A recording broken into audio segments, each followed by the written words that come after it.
안녕하십니까. 네, 반갑습니다. 혹시 오늘 발표가 있었는 거 아시나요? 오늘 지난 10월 달에 시험 본 게 발표가 있었어요. 합격자 발표. 합격자 발표가 있었는데, 모두 정답으로 인정된 게 2차에 하나가 있고요.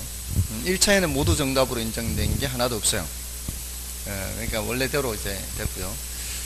합격자 수는 작년보다 조금 늘었어요. 합격자 수가. 1차가 조금 늘고요. 2차는 조금 더 많이 늘고, 큰 차이는 없는데, 작년에 이제 합격생 수에 비해서 비율로 따지면은 합격률은 조금 떨어졌어요. 한 1%. 그러니까 사실 그렇게 어렵지 않은 시험이었다는 것이 다시 한번 입증이 되는 거예요. 그러니까 사람들이 어렵다 말은 해도요, 사실은 합격자 수를 보거나 이제 합격률을 보면은 그게 그렇게 어려운 것은 아니었다는 게 이제 드러나는데, 보통 많은 사람들이 시험을 잘 못 본 사람들의 목소리가 크죠. 잘 못 봤더니 이제 어렵다 하는 사람들의 목소리가 크기 때문에, 처음에 시험 막 끝나고 나서 뭐 인터넷 카페에는 난리 났었습니다. 뭐 시험이 이렇게 어려울 수가 있냐. 근데 막상 뚜껑을 열어보니까 그렇지 않은 거죠. 이건 이제 뭘 뜻하는가 하면은, 꾸준히 그냥 제 페이스대로 공부를 하셨던 분들은 대부분은 합격한다, 이런 뜻입니다. 그래서 중간에 페이스 흔들리지 말고 끝까지 가시면은 충분히 합격하니까 걱정 마시고요. 네? 여기는 아직 모르겠어요. 제가 여기 작년에는 가르치질 않았는데, 보통 평균적으로는 20%예요. 평균 한 20%인데, 올해는 20%보다는 조금 높을 거예요. 작년과 올해, 작년보다 약간은 합격률이 떨어져도 20%는 넘을 거니까. 근데 학원 수업을 들은 분들은 훨씬 합격률이 높아지는 거죠. 제가 이제 여기는 말고 다른데 제가 출강했던 데는 이제 누구 합격했다, 이제 발표 나기 전에 그날 수험생분들이 시험지 보고 이제 채점했는 결과로는, 아무튼 저는 1차 담당이니까 2차까지는 모르겠고요. 하여튼 저한테 수업 들었던 분들은 한 60% 이상이 패스했거든요. 1차를 패스했다고 했어요. 그러니까 개론 민법이 다 패스된 거예요. 그러니까 저만 가르친 건 아니고 이제 민법 교수님도 같이 가르쳤지만, 아무튼 수업 들은 사람들 이렇게, 물론 이제 중간에 이렇게 빠져나가고 이렇게 포기하고 중도에 그만둔 분들도 계시겠죠. 그런 분들은 이제 모르죠, 누군지는. 근데 거의 마지막으로 남아 있었던 분들, 그런 분들은 한 70% 가까이가 1차 패스했어요. 그러니까 남아 있으면 거의 합격한다는 얘기죠. 근데 2차까지는 모르겠어요. 그 중에 다시 또 2차도 패스한 분도 계시고 1차만 패스한 분도 계시고, 이렇게 달라지겠죠. 아무튼 꾸준히 하면은 뭐 너무 무리하실 필요도 없고요. 어떤 분은 이제 오늘 오면서 이제 문자도 받았는데, 사실은 결혼 과목이 2회 위주로 수업을 들어서 다른 과목을 공부하는데 시간을 많이 뺄 수 있었다. 결혼에 그렇게 시간을 많이 들이지 않고 다른 과목에 시간을 많이 들여서 동차로 합격하기가 쉬웠다, 이렇게 이제 문자도 오기도 했어요.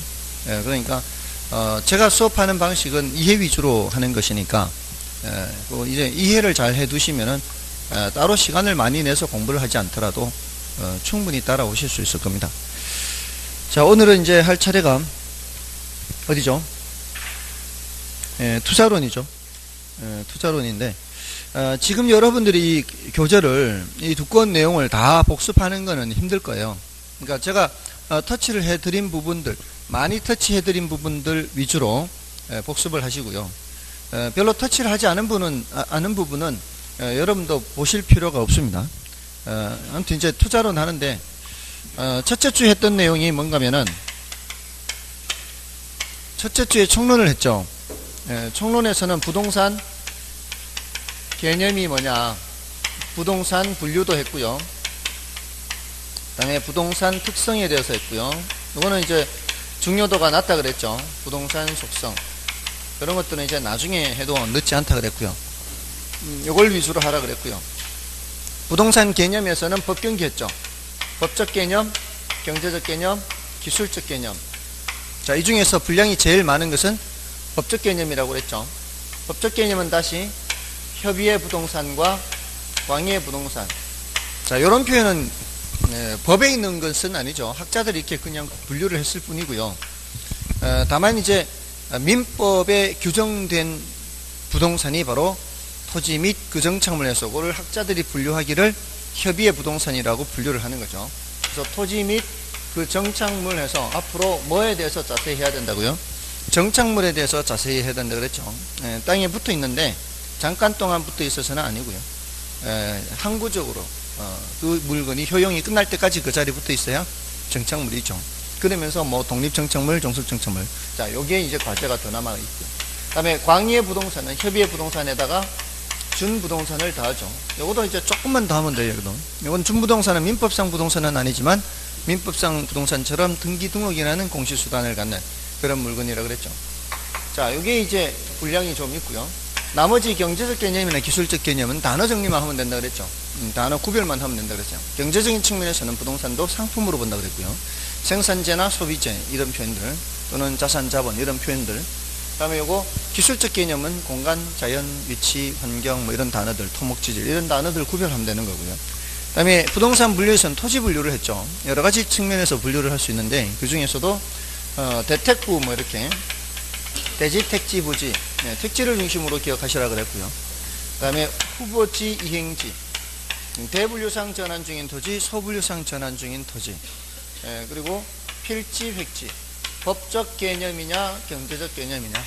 그래서 소유권의 범위와 한계를 표시하는 권리 표시 측면에서 보는 게 필지.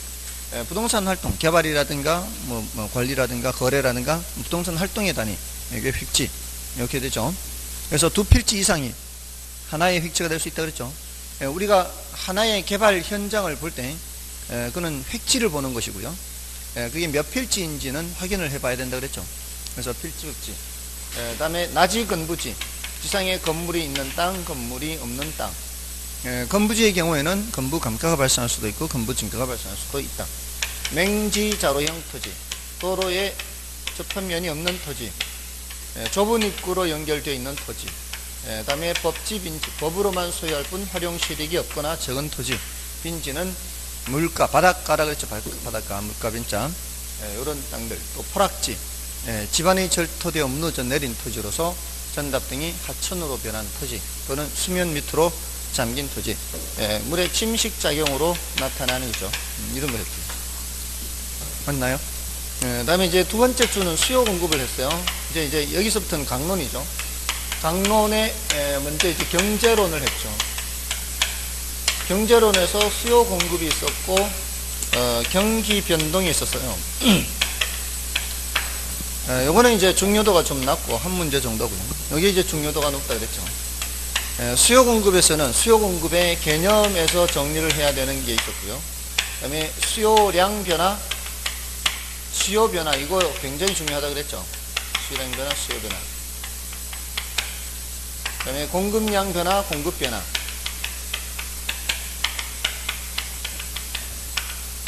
그 다음에 균형의 결정과 이동.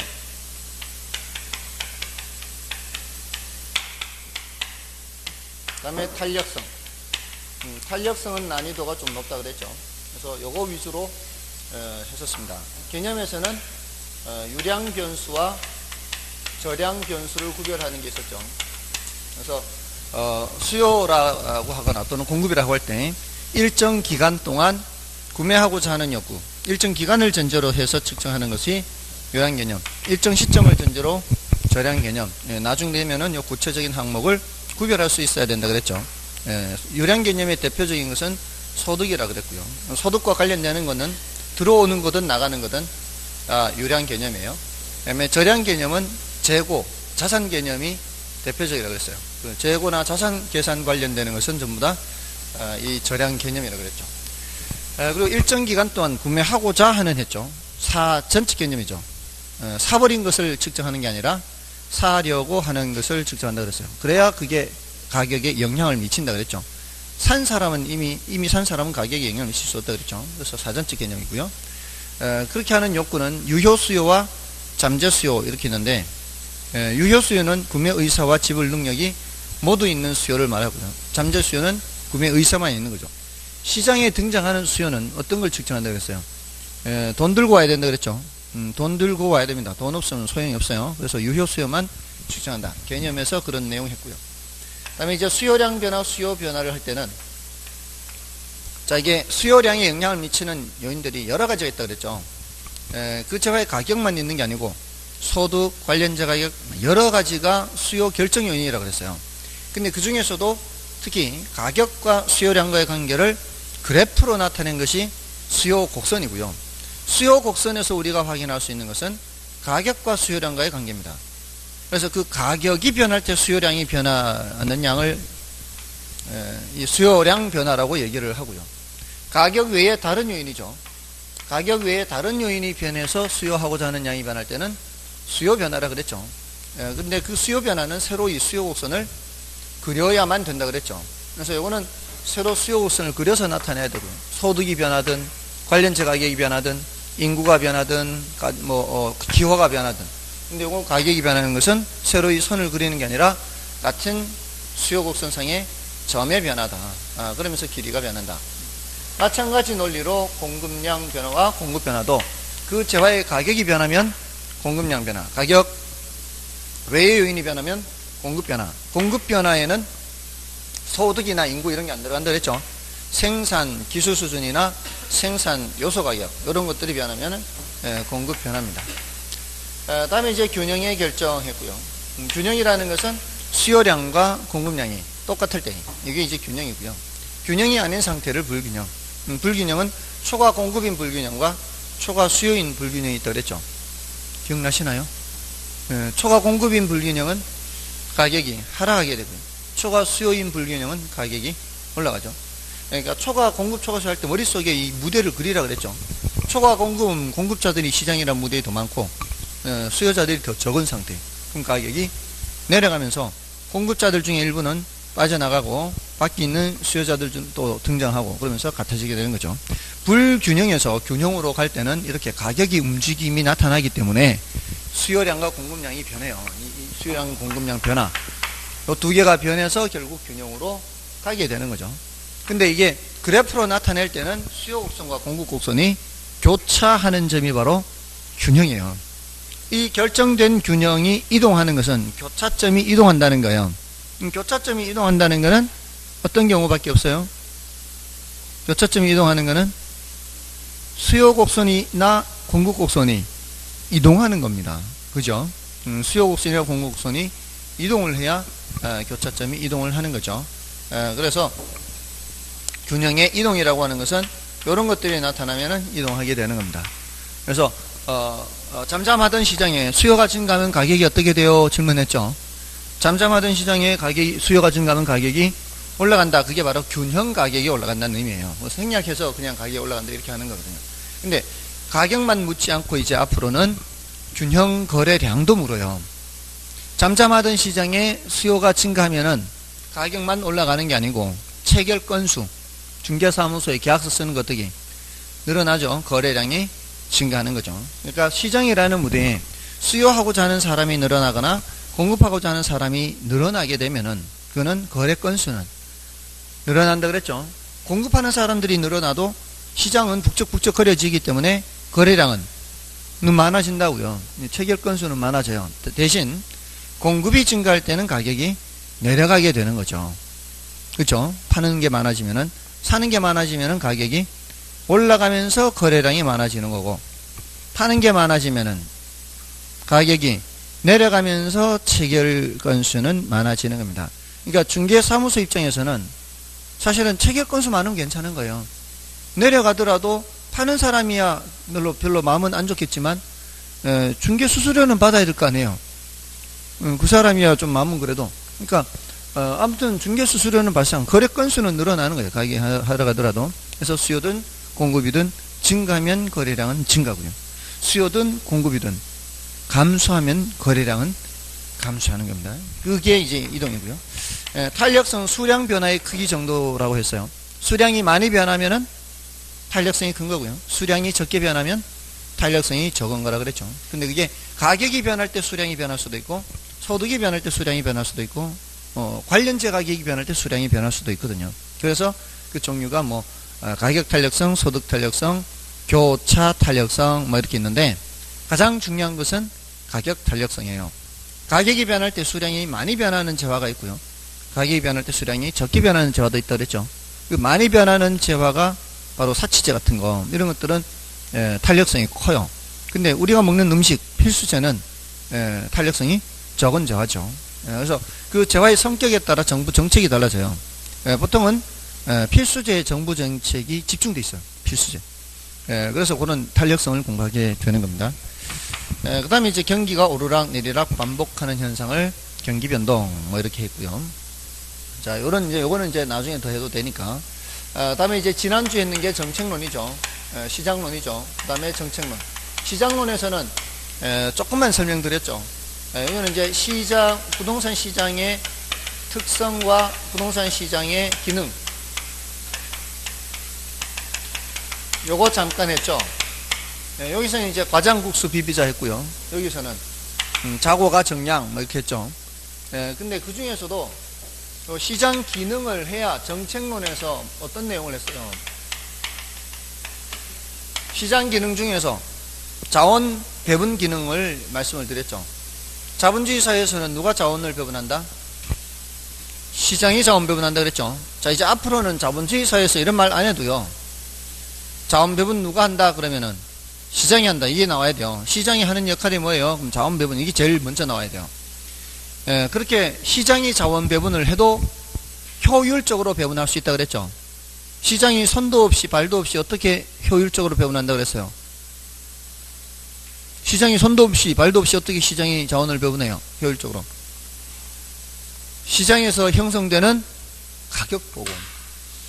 시장에 형성되는 가격 보고 그래요. 가격. 가격이라는 게 어떻게 형성된다 그랬어요? 더 사람들이 좋아하는 쪽으로는 가격이 더 올라가게 돼 있죠. 가격이 올라가게 돼 있으면은 그러면은 자원이 어느 쪽으로 먼저 가요? 가격이 올라가는 쪽으로 자원이 먼저 가게 돼 있습니다. 더 비싼 값 받을 수 있으니까. 인적 자원이든 물적 자원이든 어디로 먼저 가요? 자기 몸값을 높게 쳐주는 쪽으로 간다고요. 종이든 목재든 인적 자원이든 철강이든 밀이든 쌀이든 어느 쪽으로 먼저 간다고요? 제 값을 쳐주는 쪽으로 먼저 간다고요. 그럼 제 값을 쳐주는 쪽이 바로 뭐예요? 사람들이 좋아하는 쪽이죠. 그렇게 자원이 이용돼야 효율적으로 이용되는 거죠. 정말 너무나 뛰어난 거 아닙니까? 자본주의라는 이 시스템이. 정말로 누가 코치하는 것도 아니고 알려주는 것도 아니지만 가격이라는 데서 그게 나타나게 돼 있어요. 그래서 시장 기능을 무슨 기능이라고 한다고요? 가격 기능이라고 그래요. 이 가격이 자연스럽게 형성되도록 내버려두는 게 자본주의에서는 정말 효율적이란 말이에요. 그러니까 자유무역 그런 말 하는 거예요, 사실은. 근데 그 자유무역 속에 이제 빈익빈 부익부라든가 이렇게 착취 이런 것들이 잘못 이제 개입되어 버리면 이제 너무 심각한 문제가 생기니까 거기에 어느 정도는 통제가 필요한 거죠. 그와 마찬가지로 이 국제사회뿐만이 아니라 국제사회에서도 그래서 공정무역 하지 않습니까? 그 국내에서도 너무 그렇게만 하면은 빈익빈 부익부라든가 이런 현상이 나타나게 되고 경우에 따라서는 자연스럽게 독점이 나타나요. 이게 격차가 커지다 보면은 자연스럽게 독점이 되어버리면 그 기업은 일단 독점이 되어버리면은 생산량을 줄이면서 가격을 올려버리거든요. 그러니까 이런 걸 이제 개입할 필요가 있는 거죠. 자, 아무튼 그런 시장의 기능에 문제가 생기는 게 시장 실패라 그래요. 시장 실패. 시장 기능에 문제가 생기는 게 시장 실패요. 그러니까 정책이라는 게 나오는 거예요. 그래서 이걸 말씀을 드렸던 거예요. 정책론을 연결하기 위해서. 근데 이거 말고 효율적 시장 이론이라는 것도 있고요. 그 다음에 입지론, 그 다음에 지대론, 그 다음에 도시 공간 구조론. 자, 이런 것도 있다 그랬죠. 자, 이건 이제 어떤 흐름에서는 조금 벗어나는 것들이니까 지난주에 이것만 설명드리고 어디로 갔어요? 이쪽으로 왔죠. 그래서 이제 정부의 시장 개입, 정부의 개입 필요성이라는 거 했고요. 그 다음에 정부의 개입 수단이라는 거 했어요. 이거는 이제 왜 개입하느냐, 이거는 어떻게 개입하느냐, 이렇게. 그 다음에 토지시장에 개입하는 토지정책, 주택시장에 개입하는 주택정책, 그 다음에 조세정책 있죠. 부동산 조세. 자, 요거는 이제 왜 개입하느냐는 두 가지로 얘기했죠. 하나는 시장 실패를 수정하기 위해서. 그러니까 시장에 맡겨놓으면 대체로는 자원 배분이 효율적으로 이루어져요.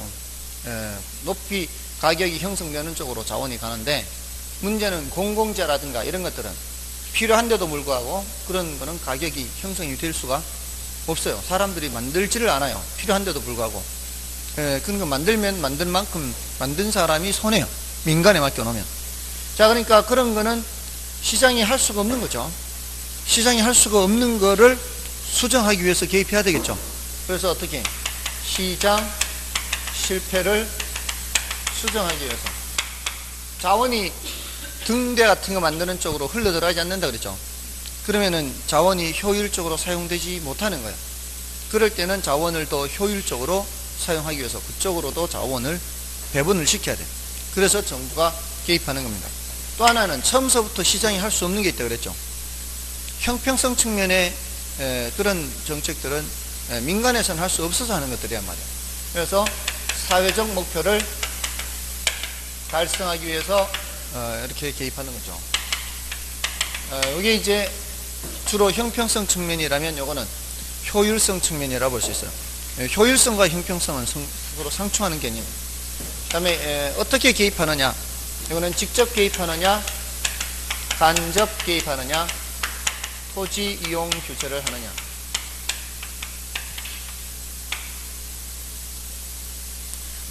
직접 개입하는 거는, 이거는 정부가 수요 공급자 역할을 해버린다 그랬죠. 정부가 선수로 뛰어버려요. 정부가 제도를 만들고 심판하는 역할을 하다가 얘네들이 제대로 하는지 안 하는지 감시만 하는 역할을 하다가 아예 수요자가 돼버리거나 공급자가 돼버리면 무슨 개입? 직접 개입, 선수로 되는 거예요. 이거는 보조해준다 그랬죠. 지원해주거나 보조해주거나 이러면은 간접 개입. 세금을 부과하는 것도 마찬가지예요. 정부가 직접 사는 건 아니거든요. 세금을 부과하거나 또는 부담금을 부과하거나. 그 다음에 이제 토지 이용 규제는 여기 토지 정책에서도 또 등장해요. 지역지구제가 대표적이라고 했어요. 지역지구제라는 것은 여기는 주거지역, 여기는 상업지역, 공업지역 용도를 나누어서 사용하는 거예요. 지금 여기도 지금 그러고 있죠. 주거지역, 상업지역 이렇게 나누잖아요. 녹지지역도 있고요. 자, 이렇게 하는 것은 토지를 효율적으로 이용하기 위한 거죠. 뒤죽박죽이 돼버리면 서로 좋지 않은 영향을 미치죠. 그래서 이거는 부의 외부 효과, 부의 외부 효과를 제거하기 위해서 개입하는 거죠. 물론 이제 여기 시장 실패가 워낙 중요해서 이거 따로 더 했죠. 시장 실패의 원인에서 외공불비했죠. 외는 뭐예요? 외는 외부 효과, 공은 공공재, 불완전 시장, 비대칭 정보 또는 불완전 정보가 되겠습니다. 그 중에 제일 중요한 게 외부 효과라 했죠. 외부 효과는 의도하지 않는 손해나 이익을 끼치면서도 대가를 주거나 받지 않는 현상이라 그랬죠. 근데 의도하지 않는 이익을 주면서 대가를 받지 못하는 것은 그건 정의 외부고요. 의도하지 않는 손해를 끼치면서 대가를 지불하지 않는 것은 부의 외부라 그랬죠. 그런 이 지역지구제를 시행하는 것은 부의 외부를 제거하는 거예요. 서로 좋지 않은 영향 미치는 것을 제거하는 겁니다. 그리고 여기 이제 공공재나 아까 등대 같은 거, 이거는 비배제성으로 인해서 무임승차 문제가 나타난다 그랬죠. 기억나시나요? 어렴풋이 기억만 나셔도 돼요. 어렴풋이 무임승차 문제. 지금 단계에서는 여러분들이 이거 책을 보고 복습을 한다 해도 복습도 아마 제대로 안 될 거예요. 책이 수업 이제 할 때는 이 책에 있는 내용을 꼼꼼하게 다 이렇게 체크해 드리는 것이 아니라 굵직굵직한 주제들 위주로 설명을 드렸기 때문에 여러분들이 혼자 이렇게 책을 보시는 것도 쉽지는 않을 거예요. 그럴 때는 차라리 그냥 동영상으로 복습을 하는 것도 괜찮아요. 자, 아무튼 이렇고요. 그다음에 지역지구제 말고 이 토지 비축제도 이런 것도 설명드렸죠. 간단하게 소개만 해드렸죠. 장래 필요를 대비하기 위해서 미리 비축하는 것. 그리고 TDR, 개발권 양도제도 소개는 해드렸죠. 개발권 양도제는 이런 지역지구제를 시행할 때 나타나는 형평성 측면의 문제에 대한 대책으로 나온 거예요. 이게 효율성 측면의 정책이지 않습니까? 지역지구제가. 맞나요? 지역지구제는 뭐 하기 위해서요? 외부 효과를 제거하기 위한 거죠. 부의 외부. 다들 지금 듣고 계시죠? 이 지역지구제는 서로서로 좋지 않은 영향 미치는 것을 막는 거잖아요. 서로서로 좋지 않은 영향 미치는 것을 막는다는 것은 토지를 더 효율적으로 이용하는 거죠. 그럼 토지를 더 효율적으로 이용하기 위해서 여기는 주거지역, 여기는 상업지역, 공업지역, 또 녹지지역, 주변의 그린벨트, 이게 다 효율적으로 이용하기 위한 거 아니에요? 근데 그린벨트가 지정된 지역 내 토지 소유자는 재산상 손해를 보는 거죠. 누구는 개발을 허용하고 누구는 개발을 못하게 하면 이게 바로 무슨 문제가 나타나는 거예요? 형평성 문제가 나타나는 거죠. 자, 이런 형평성 문제가 나타나니까 뭘 해줘야 정상이에요. 개발 제한구역이 지정되면은 보상을 해줘야 정상이지만 보상 규정이 있다고요, 없다고요? 보상 규정이 없어요, 지금 우리나라에. 그래서 그 개발이 제한된 지역 내 토지 소유자에게 뭐를 줘요? 개발권을 줘요, 개발권을. 그러고는 그 개발권이 거래될 수 있도록 하는 거죠. 딴 데 팔 수 있도록 하는 거죠. 그래서 개발권 양도제 하는 겁니다. 됐나요? 혹시 그 지난주에 안 했나요? 했죠? 근데 제가 말씀드리기 전에 또 기억이 안 나죠? 말씀드리니까 좀 기억이 나죠? 그게 정상이에요, 지금은. 지금은 그게 정상이고, 나중에는 TDR만 해도 이제 떠오르겠죠. 그러니까, 첫 술에 배부를 필요 없고요. 저도, 처음부터 그렇게 크게 기대하지도 않아요. 자꾸 하다 보면은, 되겠지 하고 이제 반복하는 겁니다. 그리고 벌써 보세요. 여기는 몇 번째 들었어요, 오늘. 4번째죠, 벌써. 벌써 4번째 아니에요. 이거는 3번째. 그러니까 좀 다르지 않나요? 이거 한 것 같죠? 이제는 훨씬 기회 있죠? 이거 좀 조금 더 기회 있고요. 요거보다는, 요거는 이제 조금 낯설고, 요거는 전혀 낯설고, 뭐 이렇게. 아무튼, 반복을 하면은 이렇게 괜찮아집니다. 자, 근데 앞으로 계속 이렇게 할 수는 없어요, 사실은. 앞으로는 이제 타이틀만 적어 놓고, 여기 뭐 했습니다, 뭐 했습니다, 뭐 했습니다. 이렇게만 해도요, 아마 다를 거예요. 뭘 했다는 것만 해도. 그거를 여러분들이 이 책을 보시고 이렇게 하기 어려워요. 여기도 목차는 있어요. 목차는 있지만 여러분들이 여기 있는 목차와 제가 수업할 때 이렇게 써드린 목차는 일치하는 것은 아니거든요. 이거는 정말 필요한 것들, 필요한 것들을 하거나 아니면 그 수업 시간에 이번 순환에 말씀드렸던 것들 위주로 하기 때문에 이게 훨씬 더 기억나는 데는 도움이 될 겁니다. 자, 아무튼 자, 이렇게 했고요. 그 다음에 주택정책에서는 임대료 규제했어요. 여기 이제 분양가 규제와 성격은 똑같다 그랬어요. 그 다음에 이제 임대료 보조 했고요. 여기는 이제 조세 귀착이라는 게 있었고요. 기타 공공임대주택 공급이 있어요.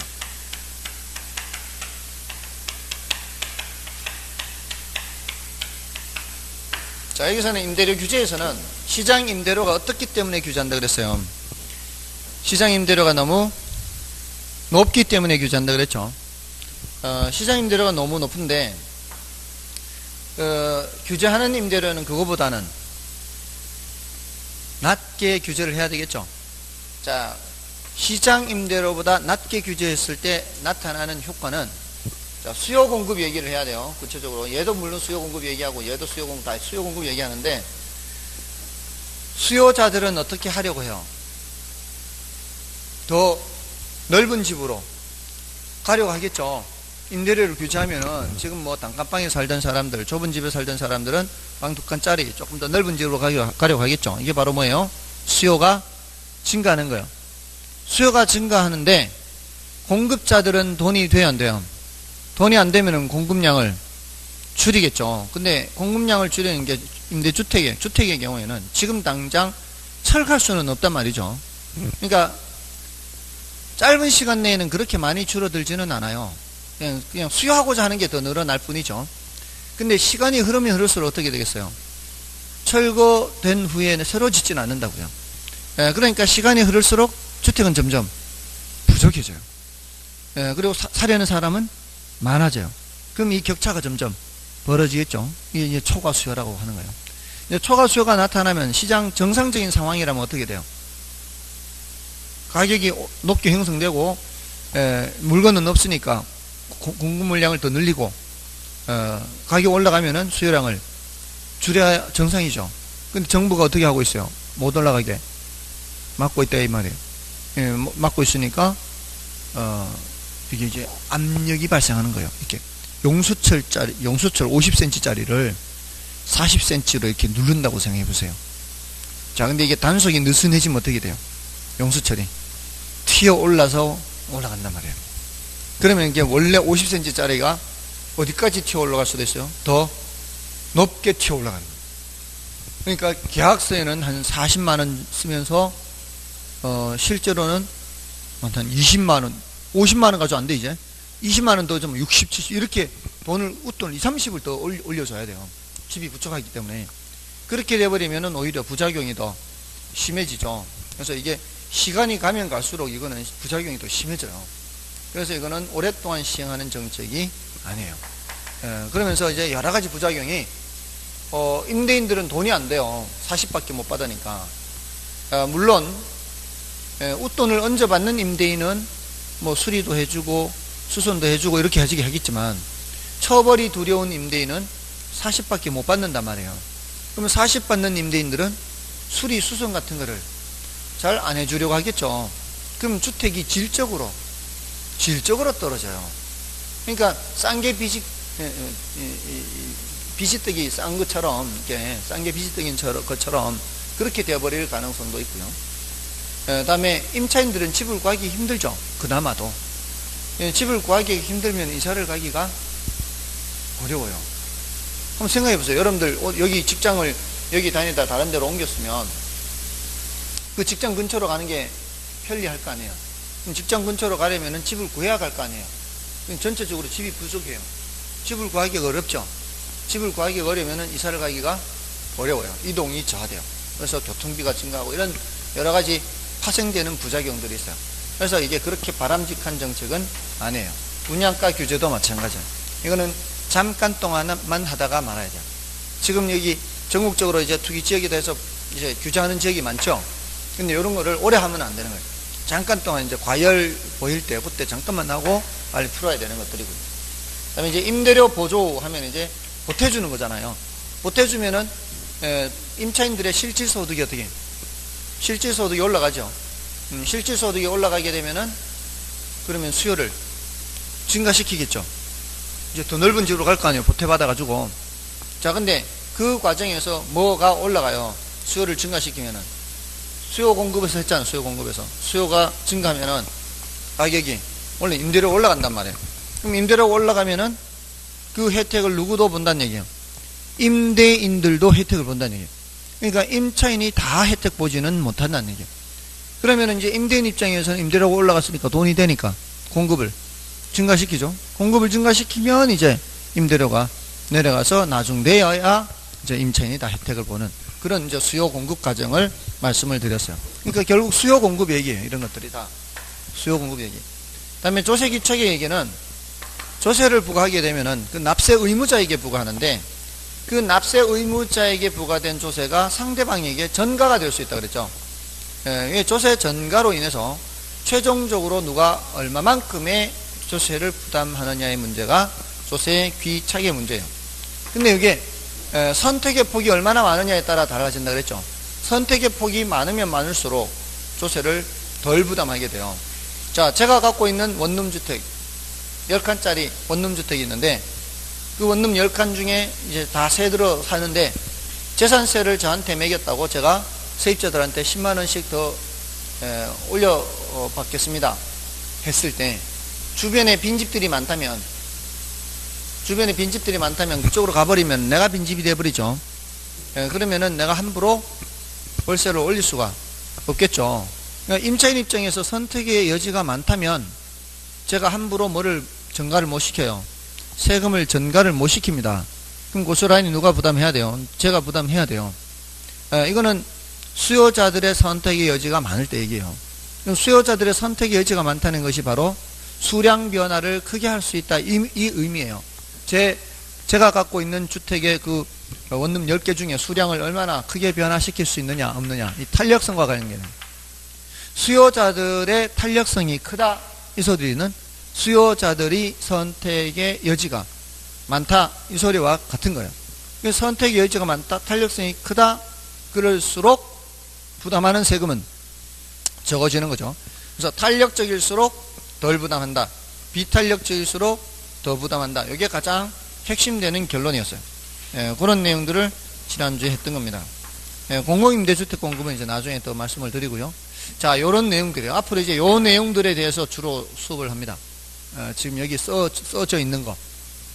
그래서 설명은 안 드렸지만 그래도 타이틀은 적어 드리는 거예요. 그리고 이제 나중 되면 여기에 대해서도 이제 또 압축이 됩니다. 몇 개가 중요하다, 이렇게. 자, 오늘은 이제 투자론 들어가고요.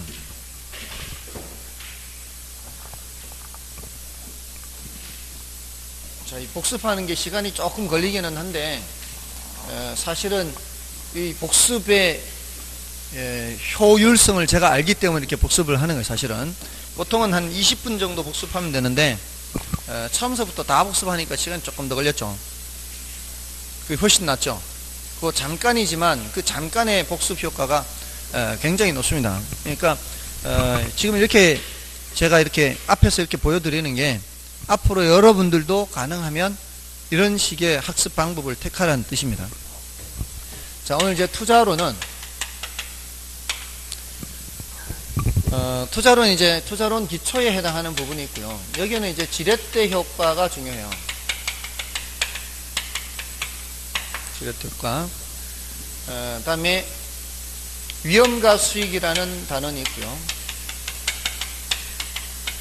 여기 요거는 이제 위험이라는 거하고 수익이라는 거, 이제 주제 두 개의 주제에 대해서 아주 기초적인 설명을 좀 드릴 거고요. 그다음에 포트폴리오라는 게 있어요. 포트폴리오. 포트폴리오 들어보셨나요? 포트폴리오 뜻이 뭐예요? 들어는 봤어요? 무슨 상표 이름이에요? 네? 그렇죠. 어떤 목록. 원래 의미는 그거예요. 목록. 네, 이렇게 딱 정리해가지고 이렇게 목록을 작성하는 거죠. 네, 원래의 의미예요, 그거는. 예, 원래 포트폴리오 의미는 그런 목록입니다. 근데 이거는 목록이 이제 하나만 있는 게 아니라 여러 가지가 있죠. 분산 투자라는 뜻이에요. 어떤 투자 항목을 여러 개 해서 이렇게 하는 것을 말해요. 분산 투자의 의미예요. 포트폴리오는. 여기서는 이제 앞으로는 뭐라고 생각해야 돼요? 분산 투자라고 생각해요. 분산 투자. 다음에 이제 화폐의 시간 가치라는 게 있고요. 다음에 현금 수지 측정이 있어요. 다음에 투자 분석 기법. 이거는 거의 분량으로 봤을 때는 7문제에서 이제 최근엔 좀 비중이 좀 더 커져서요. 거의 뭐 2주에 걸쳐서 1주 반에 걸쳐서 해야 되는 분량이에요. 분량으로 봐서는 어느 하나 중요도가 낮은 게 별로 없어요. 다 중요해요. 그래서 오늘은 한 요 정도까지 하고요. 요거는 이제 다음 주에 말씀을 드리고요. 일단은 요 이제 각각의 개념들 위주로 위험이 뭔지 수익이 뭔지 세세한 내용은 아니더라도 이런 것들이 있다라는 정도 오늘 아시면 되겠습니다. 일단 투자라는 게 뭔지만 좀 말씀을 드리고요. 이 내용을 좀 말씀드릴게요. 투자라는 게 투자라는 개념은 여러분들이 지금 갖고 있는 돈 있죠? 투자하려면 돈이 있어야 되죠. 아무것도 없이 투자는 못 하잖아요. 그러니까 뭐 근로소득이든 뭐 다른 어떤 소득을 통해서 뭘 만드는 후에, 목돈을 만드는 후에 그거를 어딘가에 넣는 건데, 요거를 홀랑 지금 써버릴 수도 있는 거죠. 맞잖아요? 홀랑 써버리는 거예요. 확실한 거, 요거는 현재 확실한 소비예요. 확실한 소비. 내가 지금 써버린다면은 지금 확실하게 써버릴 수 있는 그런 돈을 쓰지 않고 어떻게 해요? 어딘가에 투입을 하는 거죠. 어딘가에 투입을 할 때는 뭔가를 얻기 위한 거죠. 뭐를 얻기 위한 거예요?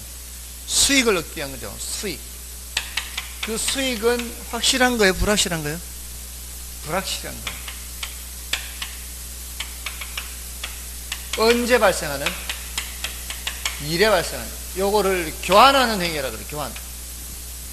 현재의 확실한 소비와 미래의 불확실한 수익을 교환하는 행위가 투자다라고 얘기를 하는 겁니다. 이 불확실하다는 요 표현이 바로 위험이에요. 위험. 이 불확실한 게 이 위험이에요. 그러니까 위험한 곳에 뭐가 있는 거예요? 수익이 있는 거죠. 그런데 이런 거는 사실 진정한 의미의 투자라고는 할 수 없어요. 여러분들 은행에 예금하고 오기도 하죠. 은행에 예금하고 오면서 나 투자하고 온다 이렇게 하나요? 왜 투자한다고 안 할까요? 그거는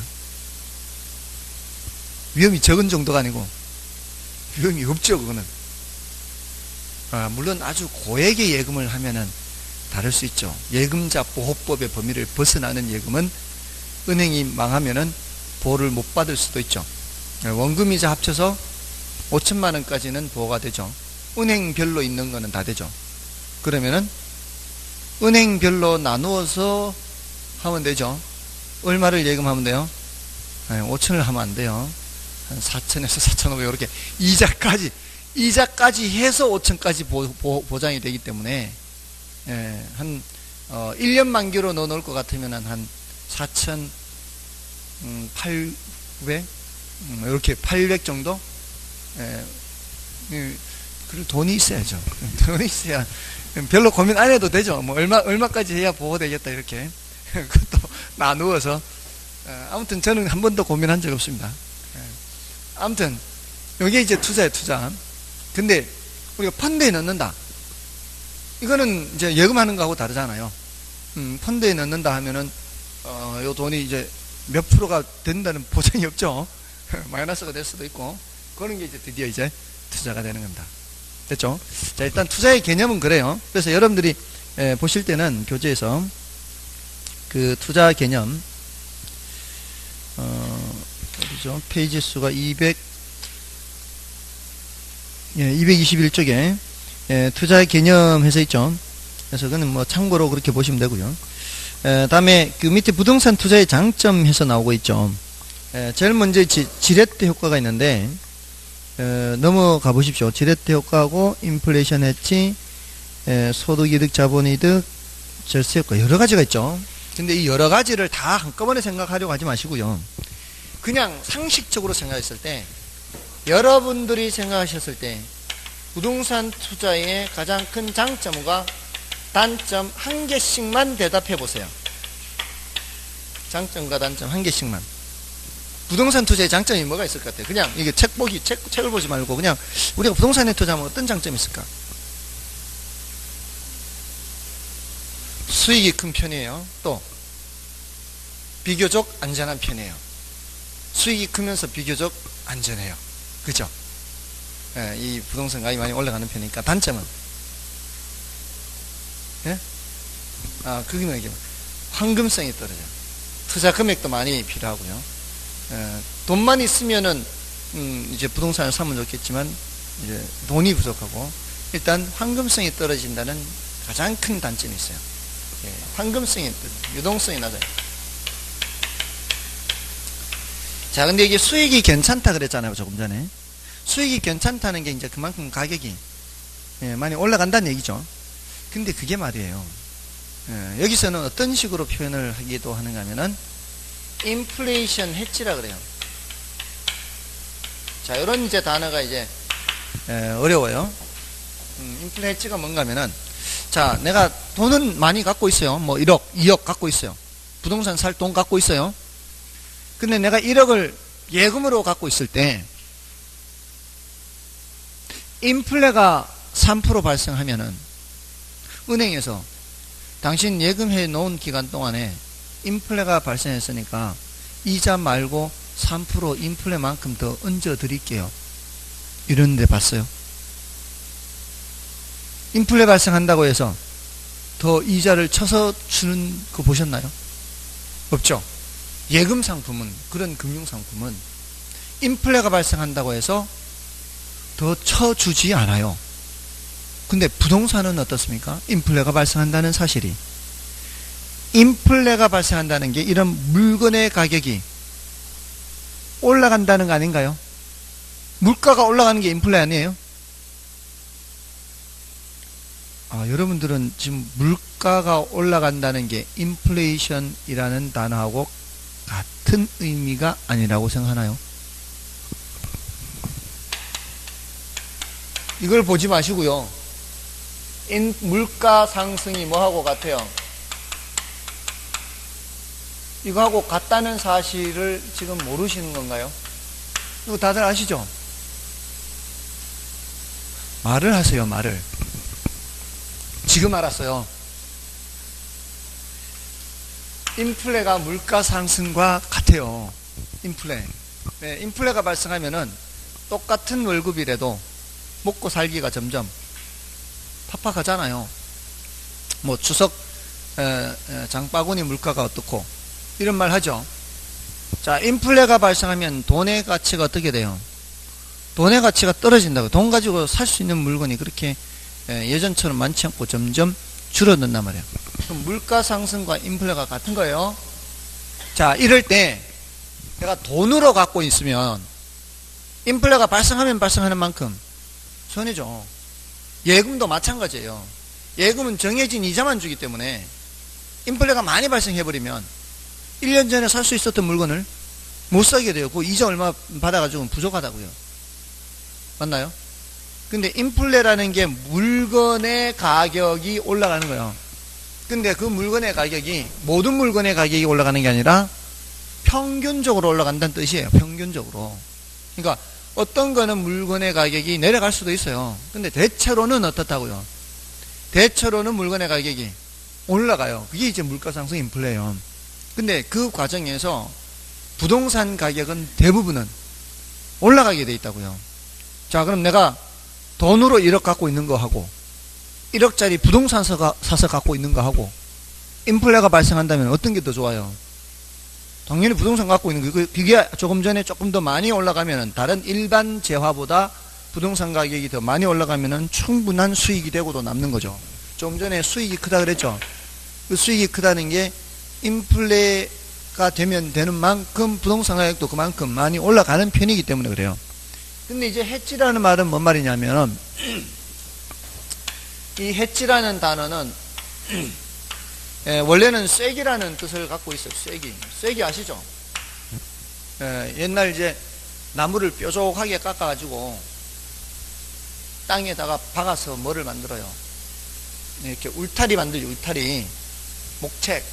그러니까 원래는 쐐기라는 뜻을 갖고 있지만 얘가 울타리라는 뜻도 갖고 있어요. 근데 계속 뜻이 점점 변하죠. 울타리는 뭔가로부터 보호하는 그런 기능을 갖고 있죠. 보호한다면 보호. 뭐로부터 보호한다? 인플레로부터 보호한다. 이런 의미를 갖고 있다고요. 됐나요?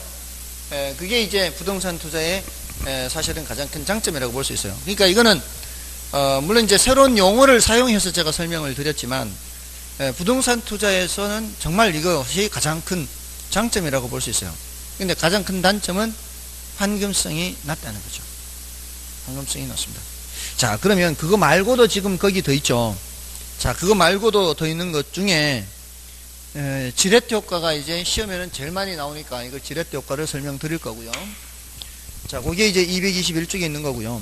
그 지렛대 효과는 워낙 중요해서 223쪽에서 더 설명하고 있죠. 그 굉장히 여러 번 출제가 됐죠. 여러 번 출제됐다는 게 표시가 되어 있죠. 자, 그거 말고 소득이득, 자본이득 해서 222쪽에 그것만 단어 뜻만 알고 지나갈게요. 이건 앞으로 계속 나오는 얘기예요. 소득이득, 자본이득은.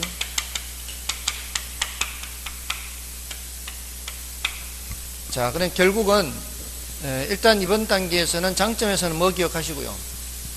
인플레이션 엣지, 단점에서는 유동성이 낮다는 거. 그 다음에 여기 소득이득, 자본이득. 자, 여기서는 요거는 임대료 수입을 생각하는 거예요. 임대료 수입. 요거는 시세 차익이에요.